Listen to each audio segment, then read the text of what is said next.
Most people spend countless hours passively consuming information, watching tutorials, reading books, listening to podcasts, and they wonder why nothing sticks, why they can explain a concept but can't apply it when it matters. The reason is simple. The brain isn't designed to grow from passive exposure. It grows from challenge, from engagement, from having to reach for something that isn't readily available. That's what active learning does. It forces the brain to work, not just absorb. When you're just watching or reading, you're laying down weak connections. You might understand something in the moment, but it fades quickly. There's no lasting change in the circuitry of the brain. But when you retrieve that information, when you use it, when you're forced to articulate it or act on it in real time, everything changes. That effort, that moment of struggle is what makes the learning stick. It's what signals to your brain, this matters, strengthen this. This is why people who teach what they learn retain it better. They're not special. They're engaging in active learning. They constantly pulling knowledge from memory, organizing it, expressing it, testing it. And it's not just about teaching. It can be writing notes from memory, quizzing yourself, applying a concept in a real life situation, building a project around it, or solving a new problem using what you just learned. That active process burns it in. Now, here's what's really interesting. The more frequently you force this retrieval process, especially spaced out over time, the more durable the skill becomes. Even if you feel like you're failing in the moment, forgetting details, fumbling for the answer, that's the zone where learning is most powerful. That's not a signal of failure. It's a sign of growth. When learning feels easy, it's usually an illusion, but when it feels effortful, that's your brain adapting in real time. This shift from passively taking in to actively pulling out might seem small, but it rewires everything, and it's fast. You can cut your learning time in half by making this one change. If you're learning a language, don't just listen, speak, write, recall phrases without a prompt. If you're mastering technical skill, don't just study the solution, close the book and solve it yourself. Force the retrieval, activate the struggle. That's the shortcut most people avoid because it feels harder, but it's actually faster. And once you feel the difference, once you realize that your brain responds to effort, not exposure, you stop wasting time on methods that feel good but don't work. You start chasing friction, not avoiding it. You build confidence not from what you know, but from what you can do under pressure. And that's the foundation of elite learning. You're not just filling your mind with information, you're building the wiring to perform. And that changes everything. When people look at someone who's mastered a complex skill, whether it's coding, playing an instrument, speaking a new language, they often see the finished product and feel overwhelmed. It looks massive, unreachable. But here's the truth. No one ever masters a skill all at once. What the pros do differently is they break the skill down into precise micro challenges.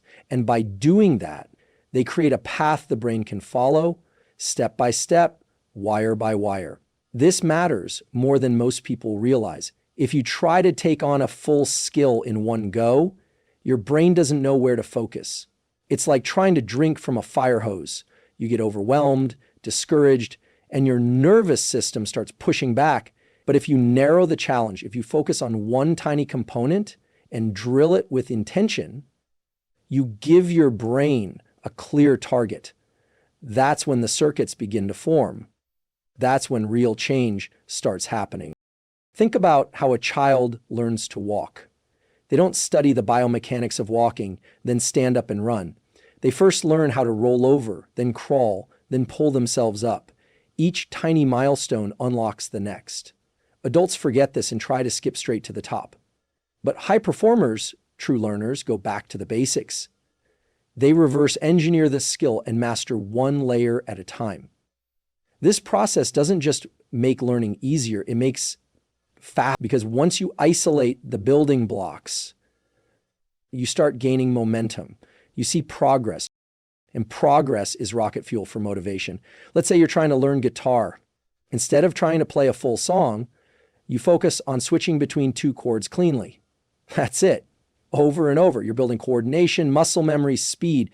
Once that's solid, you move to rhythm, then dynamics. Then you combine the parts. By breaking it down, you reduce friction, reduce overwhelm, and accelerate mastery. And it works across every domain. In athletics, athletes drill fundamental motions until they're automatic.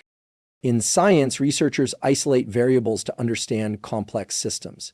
In art, creators sketch simple shapes before going for detail. No one's guessing. They're training deliberately, targeting one skill loop at a time, then stacking them. Your brain is wired for this kind of progression. It wants clarity, it wants repetition, and it thrives when the challenge is just big enough to stretch, but small enough to feel achievable. That sweet spot creates deep engagement. That's when you lose track of time. That's when the skill gets burned in, not just memorized, but transformed into instinct. So if you want to learn like a pro, don't look at the whole mountain.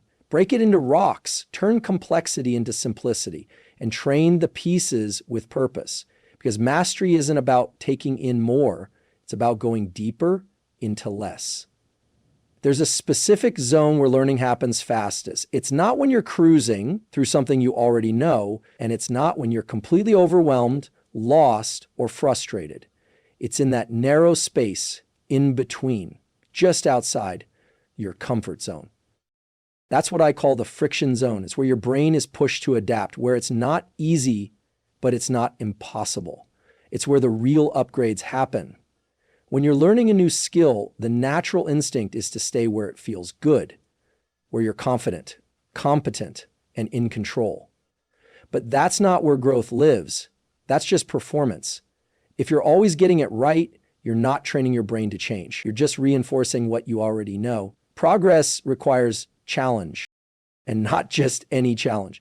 The kind that forces your nervous system to stretch just a bit beyond what it can currently do. That's the sweet spot. Let's say you're practicing public speaking. If you only rehearse in front of a mirror, it's safe, low stakes. But the moment you step in front of a live audience, your heart rate spikes, your voice shakes, your mind races. That's the friction zone. That discomfort, that's the signal. That's the neurobiological trigger that tells your brain, this is important, pay attention, adapt. When you operate in this friction zone consistently, your brain literally rewires itself to meet the demand. You get faster, sharper, more fluid. It doesn't always feel like progress in the moment. In fact, it often feels like failure. But that's the point. The struggle is the signal. The effort is the change. That's where neuroplasticity, the brain's ability to change itself, is at its peak. And here's what's powerful. This doesn't require more time. It requires smarter intensity. Just a few minutes in the friction zone can have more impact than hours of passive repetition. The key is to set the difficulty level just right. Not so easy that you're bored, not so hard that you shut down. Just enough friction to activate that internal edge, the place where you're learning because you're slightly off balance. This also builds resilience. The more time you spend in that zone, the more comfortable you become being uncomfortable. You start to trust the process. You stop avoiding challenge and start leaning into it. And the beauty of this approach is that it scales with you. As you get better, the edge moves forward. You're always chasing the next small stretch, which means you're always improving. That's how you fast track your skill set, not by staying comfortable, not by avoiding mistakes, but by deliberately walking that tightrope between what you know and what you don't. Every step in that space is a step toward mastery. Timing matters more than people think. You can be using the best strategies, applying all the right tools, but if you're practicing at the wrong time, when your brain isn't primed for learning, you're just making it harder than it needs to be. The truth is, your brain goes through natural windows throughout the day when it's more receptive, more plastic, more ready to lock in new information. And when you align your practice or study during those windows, you don't just learn more, you learn faster and retain it longer. One of the most powerful windows opens shortly after waking. Not the second you roll out of bed, but within that first hour or two, especially if you've gotten quality sleep. Your brain is in a unique state, alert, but not yet distracted. Neurochemically, it's primed for focus. If you can use that time to engage in focused learning, the effects are amplified. You're literally shaping circuits while they're fresh and flexible.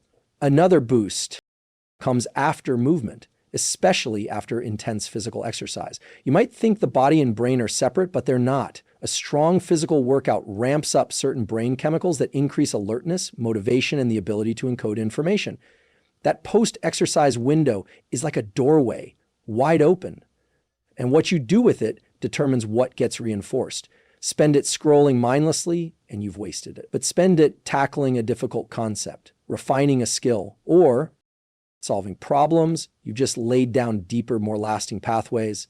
And then there's rest.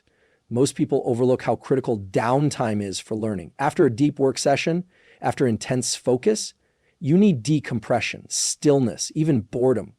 It's during those quiet gaps that your brain starts consolidating what you just did. It replays, it organizes, it reinforces. Even short breaks between sessions improve retention, especially when they're free from noise and distraction. And of course, sleep isn't optional, it's essential. During sleep, your brain isn't shutting down. It's doing high-level maintenance. It's pruning weak connections and strengthening useful ones. Every night you shortchange your sleep, you're cutting off the back end of the learning process. So instead of thinking learning is just about grinding harder, think about precision. Ask yourself when you're learning. Are you trying to force your brain to absorb new material when you're exhausted, scattered, or mentally saturated? Or are you syncing your practice with the natural rhythms of your nervous system? Those optimal windows where everything clicks more quickly?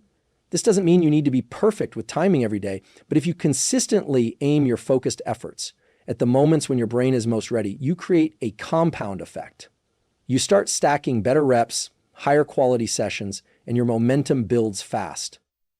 It's not about doing more, it's about knowing when to do it. Most people avoid feedback because they think it's criticism. They treat it like a threat, something to defend against, explain away, or ignore. But the truth is, feedback is one of the most powerful accelerators for learning. Not just any feedback, though. The kind that comes quickly, is specific, and gives you a clear signal about what's working and what isn't. When you build fast, clean feedback loops into your learning process, you don't have to wait weeks or months to know if you're improving. You know instantly, and you adjust in real time. Think of it this way. Every skill is a system, and feedback is the guidance system that keeps you on track. Without it, you're flying blind. You might be putting in hours of work, but if you're reinforcing bad form, repeating inefficient patterns, or missing core principles, that work can lead you further from mastery instead of closer to it. But with immediate, meaningful feedback, the system self-corrects. The moment something goes off track, you know, and the moment something clicks, you lock it in. That's what high performers do differently. They don't wait for perfection. They test constantly. They invite correction. They want to know where the gaps are, where the errors are hiding, because they understand that every mistake spotted is one step closer to getting it right. They're not afraid of being wrong. They're obsessed with getting better. And it's not just about external feedback. Internal feedback matters just as much. That moment when something feels off, when your intuition tells you something isn't quite landing, listen to it. Tune into the signals your nervous system gives you. It's constantly processing outcomes, comparing expectations to results, and adjusting accordingly. The more you train that inner feedback system by paying attention to results, tracking your performance, reviewing your process, the sharper it becomes. The best part is this feedback loop doesn't need to be complicated. You can build it into everything you do. Record yourself speaking and watch it back. Test your knowledge without looking at your notes. Ask a mentor to challenge your approach. Break a project into parts and evaluate each one. Don't wait for some perfect moment to get everything dialed in. Use every rep as a test, every attempt as data. That's how the loop tightens. This is the difference between slow learners and fast learners. Slow learners repeat the same actions over and over, hoping for progress. Fast learners take action, get feedback, adjust, and repeat. It's not about working more. It's about learning faster by staying ruthlessly honest with the results. And when you approach your skill development with that mindset, feedback stops feeling personal. It starts feeling essential, because it is.